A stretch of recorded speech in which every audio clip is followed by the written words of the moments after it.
russophobie. Je pense qu'aujourd'hui, avec les menaces que la Russie nous fait et ce qui se passe en Ukraine, il ne faut pas avoir peur d'être russophobe parce que les Russes vont... Si, mais les Russes font peur aujourd'hui. Mais si, les Russes font peur aujourd'hui parce que c'est pas Poutine. Non, c'est pas le régime poutinien, Gallagher. C'est les Russes qui viennent, qui violent les enfants, qui tuent les femmes et qui sont en train d'anéantir.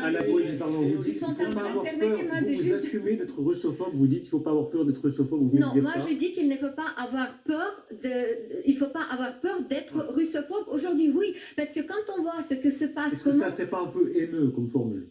Ça peut être haineux, parce que comment vous considérez qu'il y a aujourd'hui un pays qui est en train d'anéantir un autre pays, on viole les enfants avec les bouts de cuillère, tous les Russes ne violent pas des enfants, pardon. C'est les Russes qui violent, c'est pas les gens qui sont venus d'ailleurs, c'est les Russes. Il y a 80% de soutien de François Bernard, la alors, réponse permettez-moi, je vais juste vous dire la réponse là-dessus, sur cet argument précisément, François une Bernard. petite chose, quand vous avez aujourd'hui en Russie, ils sont les victimes de la propagande, je suis bien d'accord.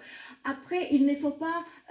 regardez ce qui s'est passé avec les nazis. Ce qui s'est passé avec les nazis. C'est toute la population qui a soutenu, quand vous avez vu ces meetings, le soutien et tout ce qui s'est passé. Donc après, toute la population a porté la responsabilité. Pour moi, aujourd'hui, c'est la solution pour la population russe. Il n'y a pas d'autre solution. Ils ne comprendront pas. Vous dites à la Poédie, il y a une grande partie des Russes qui soutiennent Vladimir Poutine.